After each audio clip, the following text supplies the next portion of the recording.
Hello and welcome to this video. I will show you how to design an entity relationship diagram following Chen notation by using a cloud-based tool that is pretty easy to use and very easy to handle. So, entity relationship diagram is the prerequisite for database design and, of course, database implementation. So it's not only the design aspect, it's not only how to implement it, but also how to analyze. That is probably the hardest job.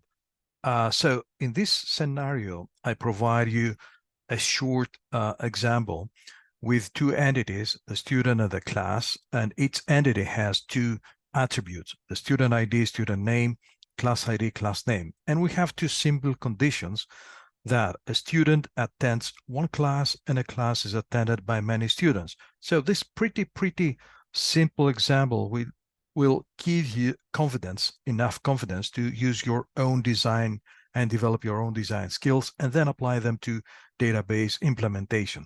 So as I said, we are focusing on Chen notation.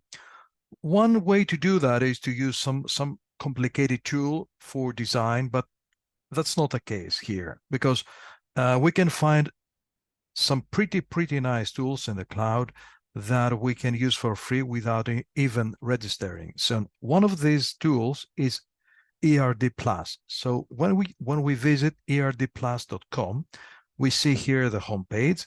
So we can straight away try that without any registration or anything else. It's pretty simple, but at the same time, it's really enough for the things that we are looking for. So as I said, we need to place two entities with two attributes and create one relationship. So let's do that. So from the panel here, you pick from the menu, new ER diagram. So let's click that and nothing happens. Here in the panel, we drag what we want from the menu here. So first thing, one entity. We click on the entity button and you see that it changes color. So when we click on the panel here, you see that one entity is placed here. Let's place another one. Now we have our two entities. Let's rename the one entity and change that to students. Okay, let's rename the other one to class. That's pretty simple. So as you can see, when we click on one object, we have some options to define some more specific properties, like if it is regular, weak, associative, or supertype. For the moment, we keep it regular. So let's place their attributes. We click on the attribute, we place one, we place the second one for the class, and the second one for the class. Okay, so let's rename them here by using this text box. So student ID, the first one, it's unique. It could be optional. It could be composite or derived. For the moment, we want to make this one as a primary key. So we click the unique. And as you see, there is an underline here to denote that this is the primary key. Let's do the same with the class ID. Set it as unique. And let's also rename that as a student name and server that. Oops, I did some mistake here. Okay, well, that's not, it's just a simple attribute, so we keep it as it is. And the class name. And we finish with entities and their attributes. Okay, the next step is to link them together. So we use the Connect tab here, and we click on those two, repeat the process to connect all those together. As you see, it's pretty simple, and we don't even have to worry about whether we can move, in our page, and we can place all those elements as we like it. Okay, so what's left.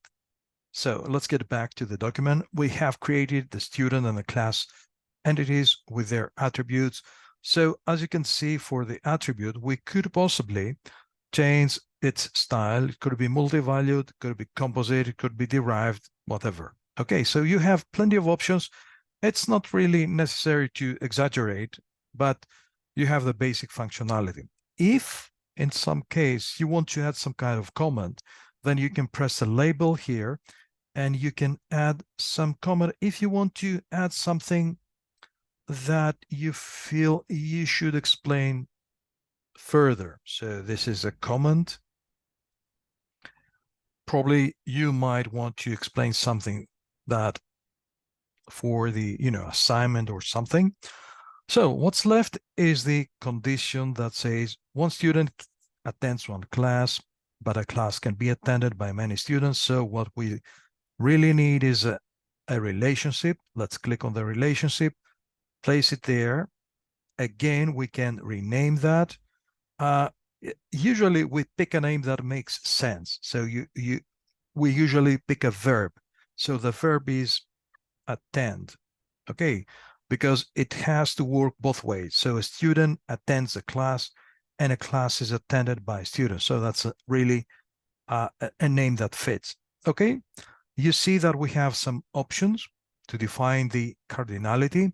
So we have to be careful here to understand what is the direction and what is the cardinality. So let's have a look on the conditions here. A student attends one class, all right? So a student attends one class. So here in this right, the right connection, it has to be one. So the student, entity one, the students, okay, entity two, the class. So, okay, you see that we created the links, or we can do that manually again. But when we click on the relationship, we can set the cardinality. So a student can attend how many classes? One. So let's click the one. Okay, so you see it places a vertical bar here. Now, we can define whether it is a mandatory or optional. So probably here in the case, it's not something that we define so explicitly. So let's keep it as an optional. So a student may or may not attend a class. On the other hand, a class is attended by many students. All right, so let's get back and say that a class can be attended by many students. So is it a mandatory or optional? Let's leave it optional, which means that a class might be empty. No student could attend.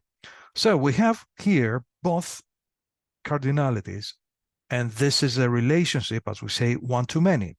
So one class can have many students, but the students can attend only one class. All right, so that's pretty nice. Everything is okay. The diagram is over. Now, how can we export that or use it in our document? Pretty easily, we can check on the menu and export the image. Let's export the image. I suggest to pick the high resolution, press the save button, and you see that the image is exported. Let's check what the image is, how it looks like. And as you can see, it's pretty nice. And you can use this image to your assignments or to anything you will, I mean, for any purpose that you would like. I mean, embedded usually into one document or a slide. As you can see, the quality is pretty decent. I mean, for entity relationship diagrams, following the Chen notation, more or less, this is what we're looking for. So you can use as many entities as the assignment is expecting, attributes, relationships, and all the rest. Of course, it's your decision whether you use this tool or something more advanced. If you have a look on the internet, on the web, you'll find dozens of tools like that. But this one is pretty straightforward, and to be honest, I prefer that for quick solutions that you don't want to spend more time than half an hour to finish your entity relationship. Because as I said, it's not the design, it's this one that is the most important. It's the analysis that is preceding the design. So the most important aspect here when you design an entity relations diagram is whether you identify the correct entities, attributes, and their relationships. That's the key. And of course, the design has to be consistent with the notation. But as I said, the most important element is a correct design, because this will be translated into a database. And when you build it, when you implement this into a database, changes are not easy especially after when you enter data. So that's all. I hope you enjoyed the video, and thank you very much for watching that. See you in the next videos.